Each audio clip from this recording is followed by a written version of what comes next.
on Holly Holm for the featherweight championship, December 30th, UFC 219. Is this the right matchup for Cris Cyborg, Miesha? So exciting. Honestly, of anybody that I can think to fight Cyborg right now that has the best chance, I honestly, truly believe that it's Holly.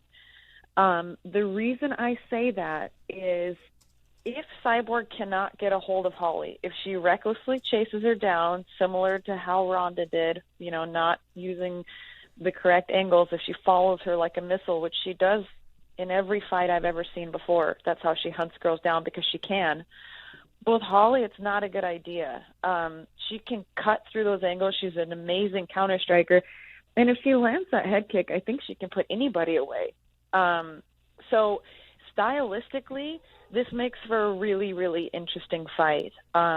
If Cyborg gets a hold of her and throws her down to the ground, obviously Holly's in trouble. She's in big trouble. But I can truly attest to how amazing Holly's footwork is and just how difficult she is to get a hold of, how hard it is to do that. I mean, you really got to throw everything to the wayside and just to try to grab her. I mean, I think I got 2 takedowns on her in our 5 rounds, and I'm smaller. I think I'm a little speedier than Cyborg is even. Cyborg's really, really strong, but she's not necessarily the fastest woman in the world. She doesn't tend to shoot a lot out in the open. So I think to press Holly against the cage or to overwhelm Holly is going to be a difficult task. I really do.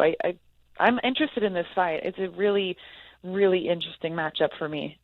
I can't mention Cyborg on Twitter without someone tweeting me back steroids. I can't talk about her on this show without callers calling us saying steroids. You can't talk about it anywhere without anyone say anything good about Cris Cyborg and not have droves of fans just pointing to steroids, because in all fairness, she popped in 2011, but she's been under USADA ever since she entered the UFC. How much should that stain, that black eye of popping in 2011, how much of that aura of steroid cheat should deservedly be on Cyborg, if any? I think that's up to, honestly, every individual person to decide. Well, how much do you feel it is? Okay, so I feel like I'm happy that Cyborg is clean and she's been passing her drug tests and everything. I didn't agree with the pointing the finger at Holly, like she needs to be tested as much as me. I'm like, not necessarily. No. Not necessarily. Never pop. Yeah. Right. So I think once you are tainted, you're going to have to deal with those repercussions. All of the fighters have to. I mean, John Jones had to, Anderson Silva, anyone who has ever tested, you are going to have the ridicule of someone saying, yeah, but you failed. You were proven to have failed the drug test once. So there's always that asterisk next to the person's name, and it's unfortunate. I don't think she needs that. I think Cyborg's naturally a very strong and powerful woman, so it's unfortunate. It's a stigma that's going to stick, though. I think it's going to stick for a long time, and when you get caught doing something like that, I mean, I can't feel sorry for, I don't feel sorry for John Jones. I don't feel sorry for Cyborg. I don't feel sorry for anybody. If they tell you not to eat Cheerios the week of your fight, don't eat Cheerios. I'm sorry. Follow the rules. Play clean, play fair, and, she's just going to have to deal with it. Cris Cyborg versus Holly Holm title fight at UFC 219 is a done deal, likely the main event. We don't know the numbers yet, but I assume Holly Holm got her way. She's going to be paid well to fight Cris Cyborg for the featherweight title. I like it. I love that they went out and they made this fight happen. We've spoke before. We just want to see Cyborg in the octagon. We want to see her fighting. And I think Holly Holm's style matches up as good as you can, I guess, against Cyborg. She's I think these girls definitely have a right to duck Cyborg. I think I would duck her as well if she was calling me out. I don't want to fight her. She is very violent and aggressive in the cage, and now she seems to have added some patience to her fights, and she's not just all out right off the jump. She technically takes apart people before she eventually just ends up submitting them, knocking them out, doing whatever it takes. So this fight is, I think, props to the UFC for making this happen. I hope both fighters are happy, and I think it's going to be an enjoyable fight. The best part of Cris Cyborg fighting Holly Holm is that we don't get Tyron Woodley versus Nate Diaz for the welterweight title. This is glorious. So look, it's like you said, I just want to see Cyborg in there. It is absolutely pulling teeth trying to get her matchups. I'm just glad that she's fighting. And this is one of the best matchups for her.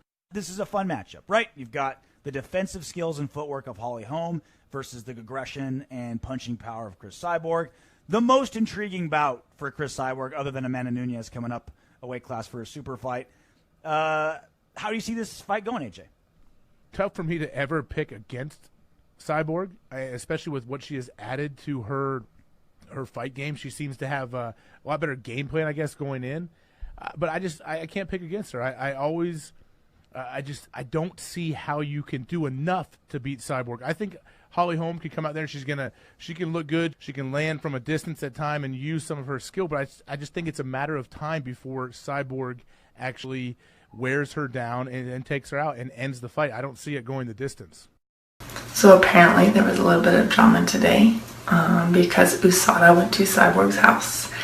And I know I've been the topic of interest a lot on her social media. And I don't mind fighters trying to promote and hype fights, and that's fine. But let's be real for a minute. She said she's being tested by USADA and wants me to be tested just as much.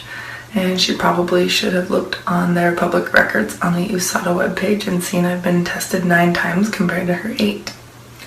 I'm in no race, I really don't care. I just know I compete clean and they test me all the time. So, I just never needed an applause for passing my tests. And in the meantime, I'll just spend my time training and she can spend her time complaining and making false accusations and false memes.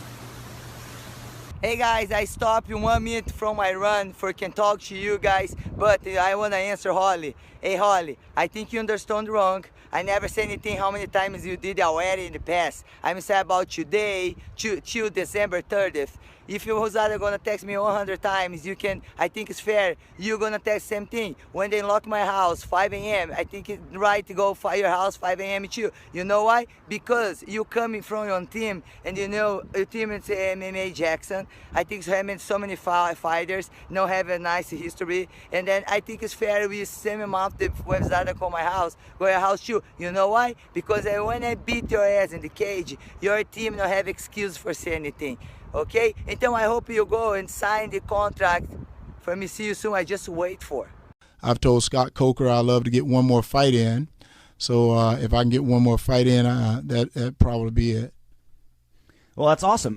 Is there, like, what's stop? I can't imagine that Scott Coker's saying no. I mean, what's stopping you from your third MMA fight? Well, one of the things that Scott, I've become an ambassador for Viacom and working with Scott and helping to promote, Viacom and the different things there at Bellator. And Scott was the one that got me started. He got me started in Strike Force, and Strike Force was purchased by UFC. And then when Scott took over Bellator, I came over there, and so far I've been working with Scott a great deal. And I absolutely love Scott Coker. When you talk about MMA, I think his name is going to come up, Scott Coker, because everybody knows him. And for myself, I've been very blessed, as I said, to do the things I've been doing in the business world. But at the same time, I think giving back, one of the things I've always wanted to do is give back. I got it from a great man by the name of Tom Landry, and he said, if you take something out of society, put something back in.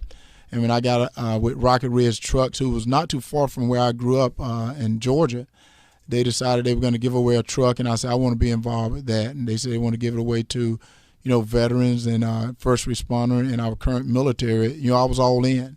I was all in because in today's society, we're overlooking these guys. And, with the first responder who's always there when we need them, and our military, who is the reason we're the best country in the world, is because we got the best military in the world. No question. Herschel, I'm sure you're aware of the Bellator just announced their heavyweight tournament. Are you knocking on Scott Coker's door trying to get in? Well, no, I don't think Scott can put me in that tournament. I wish he would. I'm raising my hand. Scott, can I get